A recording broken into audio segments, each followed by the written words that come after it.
This is day 2. I'm doing this every day.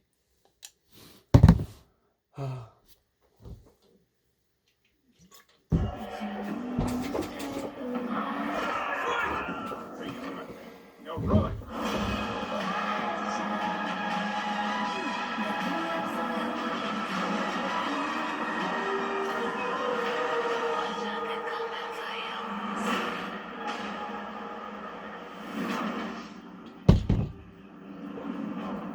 Hello guys, nice to meet you. I'm Leah, and this is Dying to Know.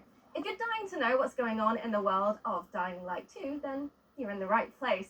Here we'll be showing you all the news, the latest from the Dying Light world. We'll be announcing a few contests, we'll be talking to developers, and probably most importantly, we're going to be showing you a brand new gameplay trailer where you can see the current state of the Dying Light 2 game. But first, there's someone here I need to introduce you to. It's Aiden Caldwell.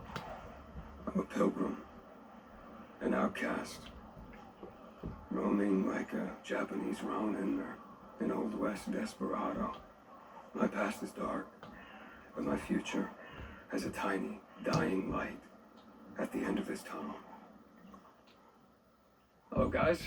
My name is Jonas Scott, and I voice Aiden Caldwell in Dying Light 2. But before that, I'm going to host this program with Leia, if you don't mind. My pleasure. Well, I'm ready. Jonah's definitely ready, and I hope you're ready. So if you're dying to know, just like us, stick with us. The story told in Dying Light 2 occurs 20 years after the events of the first game. And if you're wondering what happened in those intervening 20 years, well, there's no better person to ask than the Dying Light 2 world director, Thomas Gabao, with who I'll be talking in just a moment. And after that, I'll be speaking with Piotr Jamenek, the narrative director of the game, about the characters that appear in Dying Light 2.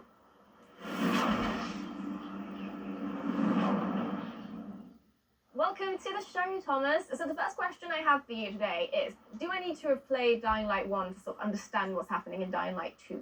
No, actually, you don't. Like you mentioned before, our game takes place some 20 years later, in a world where humankind has lost the war to the virus. So, Right. in a way, you could say that Dying Light 2 takes us to the world beyond the apocalypse. Intriguing. All right, tell me more, please. Well, you remember the events of Heron in 2014. Well, after that, world leaders, they had a tough choice to make. They had to isolate the city of Heron. Right. For that, they created an exclusion zone. Like in Chernobyl, only a lot more people were left to die inside the walls. Yeah, right. So they just isolated the entire city. And did it help? Did it stop the virus? Yeah, for a while it worked. Enough for everyone to forget about it, at least. Only in secret, a handful of scientists continued to study the virus. You know, manipulating its DNA, creating new strains. They were looking for commercial military applications. So, you know, they're doing it for the money, really. Yeah, of course. So what happened next? Well, next, the shit hit the fan. By Christmas 2021, one of these mutated strains escaped from a level 4 laboratory located near Geneva. We don't really know if this was accidental or not, but this time the virus was much faster than any government. Before the world could react, civilization was on the brink of collapse. People were dying in the streets, capital cities were burning. By the end of 2023, 98% of the population had been lost to the virus. There was a few settlements remaining, but only one city was still standing. The last bastion of mankind, or city, Villedor, aka the city. Right, so Villedor is what we have left. So that's everything that's happened outside of the city. What actually happened inside Villedor? Well, the city has unique rules. First of all, it's surrounded by seemingly impassable walls. And inside the walls, the people decided to use a radical new weapon against the infection, which actually gave them the upper hand in the first stages of the pandemic, but also created terrifying new monster archetypes. 15 years on, a new equilibrium sort of emerged in the city. By daylight, human factions fight to control the city, and at night, the streets become the realm of these bloodthirsty infected monsters. Great. Well, that is extremely interesting. Thank you very much, Thomas. And we'll be hearing more about the vibrant and fantastic city soon, I hope. But first, I think we need to hear a little bit more about the characters. Our second guest is a man of two industries, cinema and gaming. In a previous life, he wrote the hit HBO series Wataha? Wataha, yeah. Wataha. And then he moved on to Techland to become a narrative director. Piotr Jamenek. Hi guys. Thank you. So we have plenty of time to talk about the rest of the characters in Dying Light 2. There are tons of them. But today I think we want to focus on Aiden Caldwell, the protagonist. Do you want to talk more about him? Or? Yeah, sure. So, Aiden, he's the member of Outcasts, you know? The group of people traveling through this dangerous world of Dying Light 2 called Pilgrims, because he's looking for his relative, the person whom he lost many, many years ago, and that person is his only memory from the past, and the only answer to whom Aiden really is. Aiden is a really rich, deep character, very, very much cooler than I am. No, come on. I mean, he can run across buildings, jump from rooftop to rooftop, use all kinds of weapons. Yeah, well, you know, he didn't have much choice. This world is full of infected, bloodthirsty creatures, so he didn't have much choice, right? The weak die, the strong survive, and Aiden, he just has to be strong. But why did he come like that? Why he? That's the main question of the game, and the player will have opportunity also to decide how Aiden will evolve. Will he help the weak? Will it distract him from his main goal? Or maybe he will just strive to the end of his search as soon as possible. I can't imagine trying to survive or live in a city like that as a lone wolf by yourself without any kind of support. Well, he's not gonna be alone, you know. He will meet many people. But again, depending on the player choices, some of them will become his allies, but some of them will become his enemies. One of the group he will encounter are the Night Runners. The former special force officers who were sick of the army's cynicism and lack of concern for common people. But they were brave enough to help the people during the night. And the night, as you know, is pretty horrifying in the game. Yeah, so Aiden joins them, joins the Night Runners. Oh, that's the question, my friend.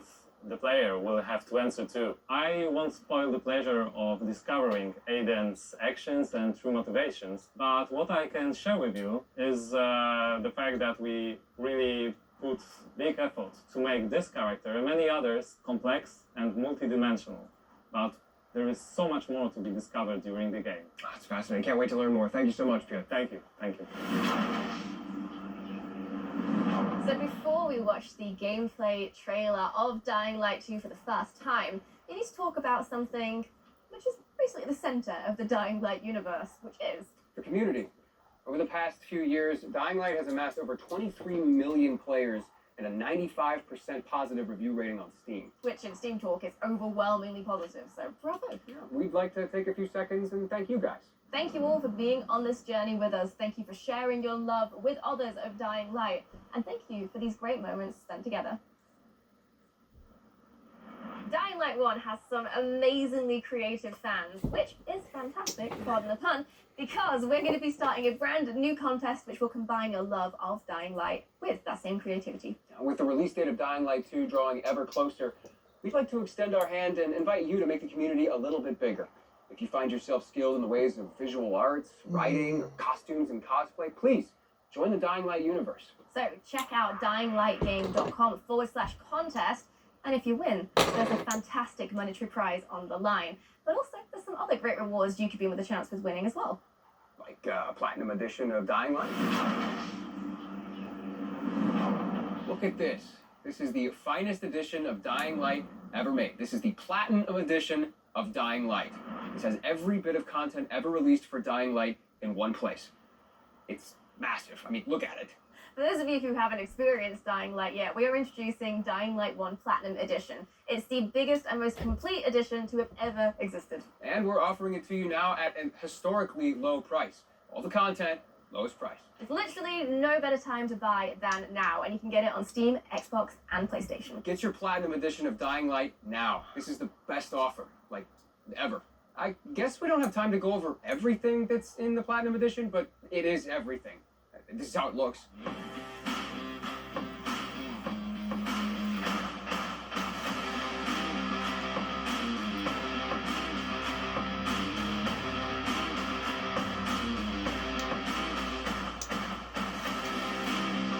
I can't wait till I can say this thing word for word. Watch me not even get put into this fucking thing. Oh god, that better not happen.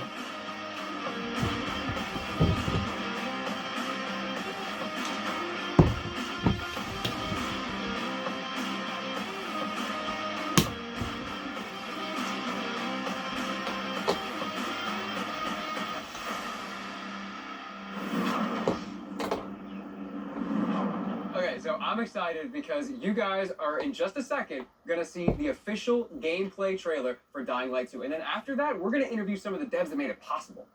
So, without further ado, here it is. Hey everyone! We've been quiet for some time, since, like the rest of the world, we had some unforeseen hurdles to clear. But the wait is over. Let's dive into the open world of Dying Light 2.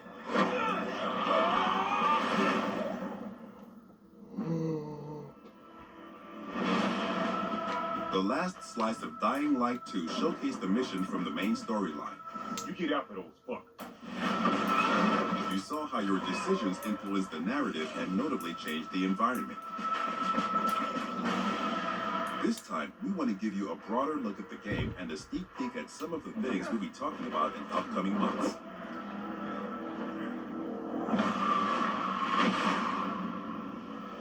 In Dying Light 2, you become Aiden Caldwell, an outsider trying to unravel a tangled mystery from his past. Its trail leads him to the city, probably the last bastion of mankind in the world. Oh, shit!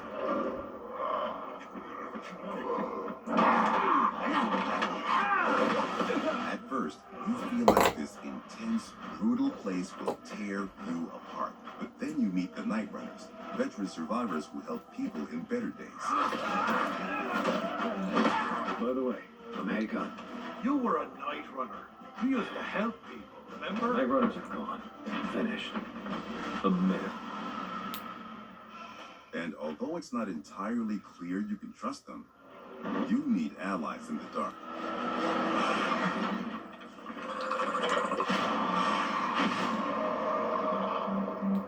And these are the modern Dark Ages. It's been 15 years since the apocalypse and the world has changed. The old civilization has fallen, but a new one has been built on its ashes. People fight desperately for scarce resources. Rules are broken, and weakness is punished. She's innocent. 3 factions struggle for position in the city. Survivors pride themselves on being able to adapt to any circumstances and cobble together safe zones almost everywhere. Peacekeepers, loyal soldiers, who want to impose their version of law and order and trample all in their path. Renegades, ex-prisoners serving their ruthless colonel, seeking to become sole rulers of the city. Where is Wolves? Making tough. Use these factions to reach your goal. Help or harm them to reshape the city to your liking. Just remember, each faction contains complex characters. Nosy Parker, ain't ya? Got some kind of bad habit of yours? So, will you follow cold calculation or your heart? The Bazaar needs good people. Help us and you'll find a home here. Some in the city offer no chance for an alliance. Bandits, outlaws, and common thugs live only to plunder and kill, plunging the streets into chaos. Yet, nightfall scares all of them equally.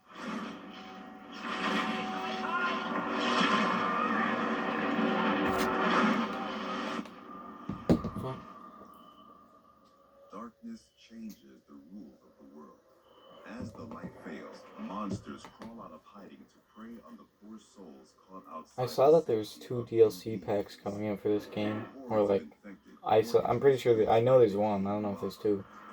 But it'll be cool if the DLC pack was like, kind of like an addition, like you could join the bandits, I think that would be cool. But, probably not going to do that. It's probably going to be something like the following. It's like a whole different map, that would be cool too. Like a Huron, you go back to Huron or something. Even there, you are never safe from swift and deadly virals.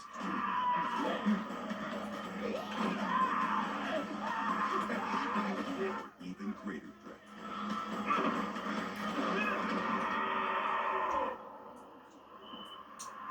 Yet night brings opportunity as well. Nests rife with infected during the day now lie empty. To explore them, you must tread carefully. But those brave enough to face the terrors of the night can loot a jackpot. I saw this. This looks like, so I guess you give that to yourself, I'm guessing, as like antizin, but I don't know. It's really, I don't know how the thing's gonna work. Luckily, you have all the tools you need to survive. I don't know if they said anything about it yet. Your extraordinary parkour skills allow you to navigate even the most treacherous terrain.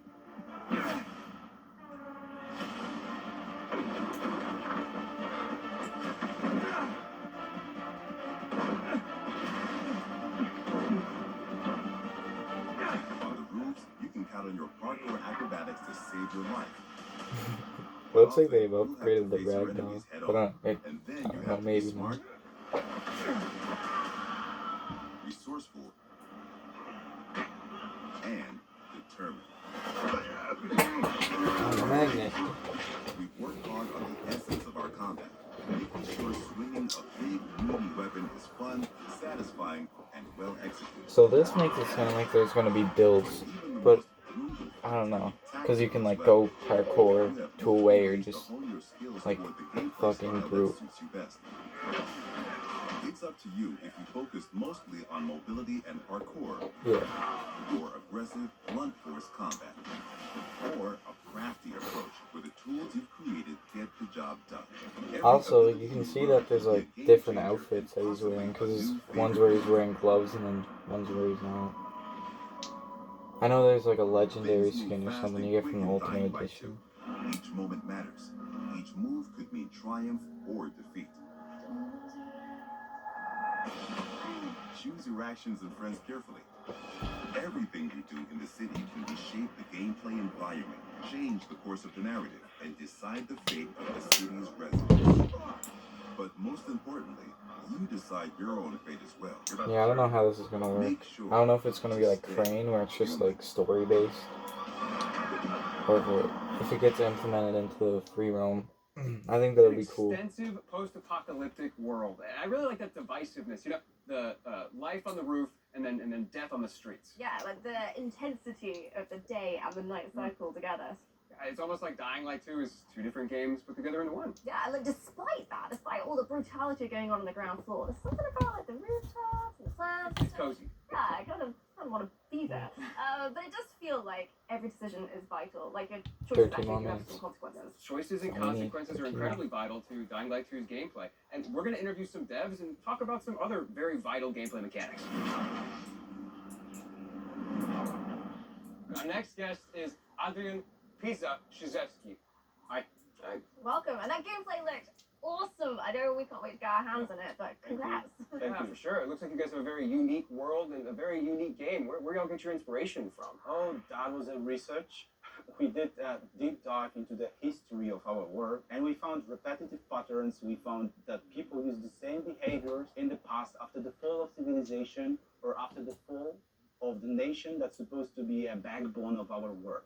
So our approach was super simple. We just copycat those behaviors and attitudes and show you how our world would look like after the fall. However, it's kind of obvious that the main reason that civilization fall is virus pandemic or eventually the economical collapse. Yeah, that's basically obvious thing.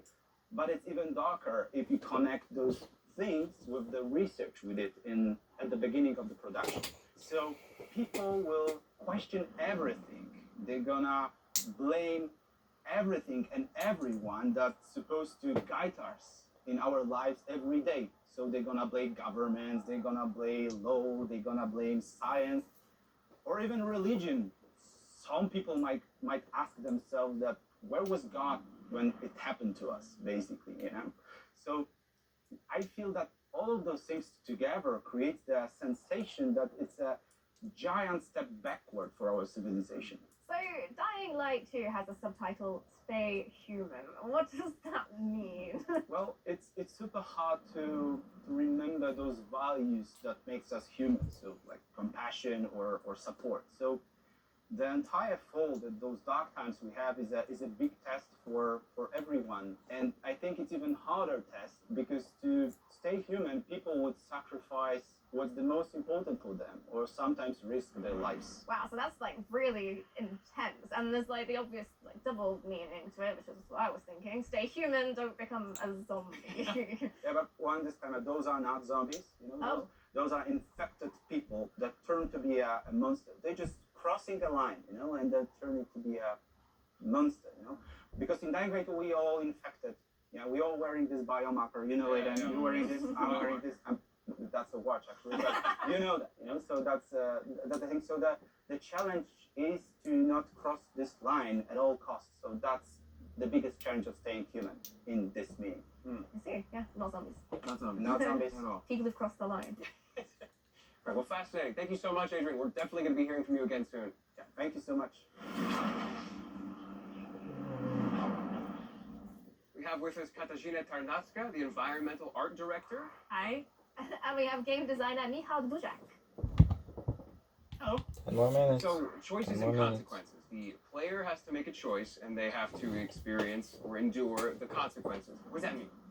Basically, the whole system of choice and consequences is really, really complex.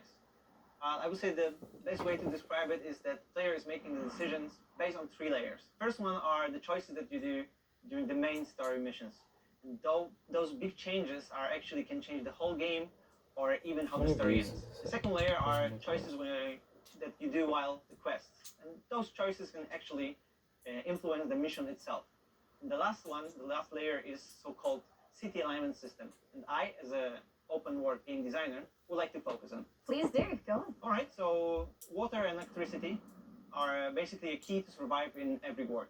By restoring it, player can not only unlock the water or electricity in the area, but he can also, based on his decision, assign it to one of the factions, which will influence how the district looks like or who's going to live inside of it. But it also, what is pretty more important for a player, unlock new tools for him, like unique tools for each factions, like car traps, zip lines, or trampoline. The player can use in exploration to deal with bandits or infected, or simply to move faster through the city. So basically, based on your choices, you shape the game environment, which gives you a different experience every time you start a new game. And what is worth mentioning here that Dying Light 2 is playable up to 4 co-op players. So you can host the game or join other players and see how their choices came up differently to your own. Interesting. There's one thing I'm really curious about, though. Night versus day. How does the gameplay differ from the night and the day? Well, Hope the there's a short new answer game is that plus. day is for humans and night is for the monsters. There's probably a To new game describe plus. it a little bit better, I would say that during the day, humans in factions, bandits, or survivors scavenging the city and searching for some scraps or someone who might have them. And this is the best time for a player to explore the city, meet its citizens, learn the stories, day-to-day agenda, or even simply help them in a quest or open world activities to survive those dark ages. Yeah, and that sounds quite pleasant, but I'm guessing night changes everything. Exactly, exactly. During the night, all the infected get out of the buildings. And compared to the Dying Light 1, the night is going to be even more intense this time. Intense in terms of the amount of enemies, the new types, and new, more aggressive behaviors. And what is important, this time night can mean also opportunity. An opportunity for the players who are courage and skilled enough to use the fact that all the infected are outside and buildings are accessible to explore them and search for the most valuable loot in the game. Katarzyna, you're responsible for the post-apocalyptic look of the city. Can you tell us a little bit how about the city became to look that way? Yes, I guess the important thing to realize is in 2025, a decision was made to use a chemical attack to stop the spread of the Haran virus. And the result is a tight ring of chemically active areas around the city. Some of the chemicals have gotten into the groundwater and spread under the surface, killing every living plant and every living thing in its reach. What it means for the city is that the street levels are virtually dead. The soil is unable to sustain any life, any plants, and the street level is a domain of the monsters. just decaying in every aspect. Wow. So it sounds like there's just no healthy organic life down there at all. Not really. The survival on the street level is pretty tough. So the common people are just visitors there. But the life prevailed. It moved up to the rooftops. And this is where the plants are flourishing and blooming in the post-apocalyptic landscape. And this is where people build and develop the new world of Dying Light 2, electricity producing windmills and save zones for the player. And in a way, in a metaphorical sense, the rooftops are the new default ground floor, the level 0, and trip to the streets is, in a way, a trip underground, a -1 of sorts, just a corpse of a lost civilization. Yeah, that's to say the least. I can't imagine being a citizen living in that city, let alone being a player, and how challenging that's going to be. Yeah, and hold that thought. Thank you very much for joining us today, but it's now time to introduce our next guests.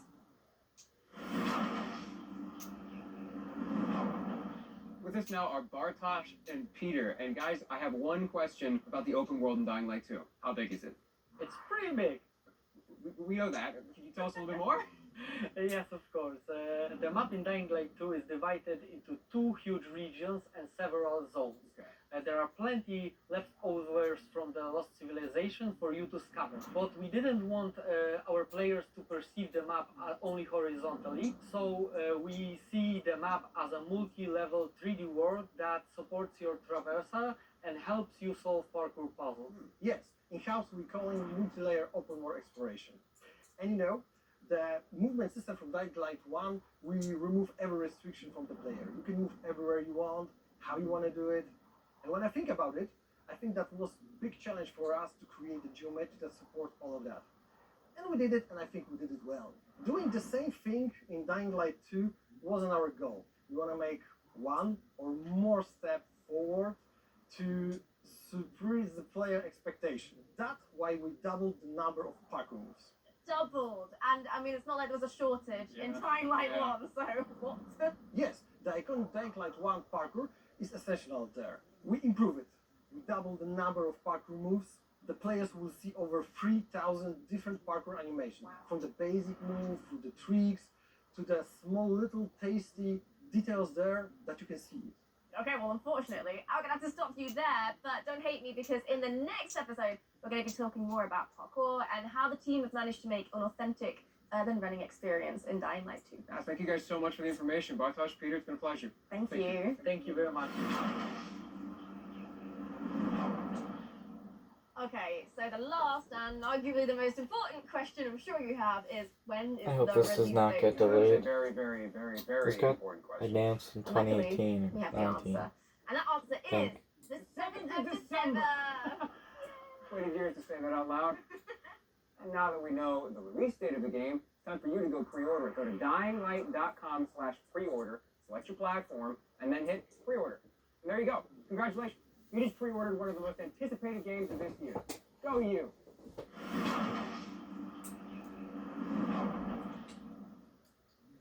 Oh, wow. I want one. Well, I've got good news for you then, because this official figurine is part of the collector's edition of Dying Light 2, and you can get one for yourself if you want. We'll leave like a proper unboxing of the whole set to the professionals, but we do have it all in front of us right now, so it'd be rude not to take a look. You get, in the collector's edition, a concept art book full of stunning artwork from the game. You get this steel book, which will have your game inside it, of course, and you get this interesting little sort of UV flashlight. So yeah, Cool. Looks like there's all sorts of vanity elements in here too, like some legendary skin packs, as well as all sorts of digital elements. And for more information on these digital elements, please visit the pre-order website. I want this, and I want Dying Light 2. I thought you'd say that. Well, if you're feeling the same way, then I've got good news, because you can pre-order the collector's edition. However, it is very, very limited, so you'll have to be very quick. Rest assured, there will be plenty of the standard edition for your standard gamer, but if you're into special editions, there is a deluxe edition of Dying Light 2 with a steel book, legendary pack, and a digital soundtrack, and much, much more. So to summarize, that's 3 different editions that you can buy depending on what you're after. And if you just can't wait excited to release to get immersed in the world of Dying Light 2, then why don't you go check out the Techland Gamers and Goodies website for more info. Yeah, this is a program for all gamers, whether or not you want updates on Dying Light 2 with the news, or you want Dying Light 2 items in Dying Light 1. Everyone's going to find something they like there. Yep, and this is just an initial offering as well. Check back later for even more details, more information, and we'll be going through it in future episodes as well. It's over. That's it. Don't forget to pre-order the game and take part in our contest. The details are on the game's website.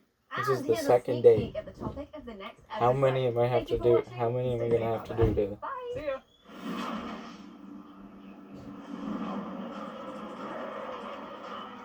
Okay.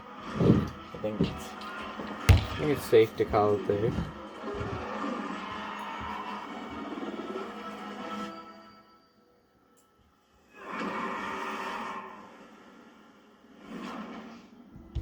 Again, I'm gonna try to do these every day. If I don't, I'll just continue the next or whenever I can next. But I'm getting in this game. Right, Techland? Right. God.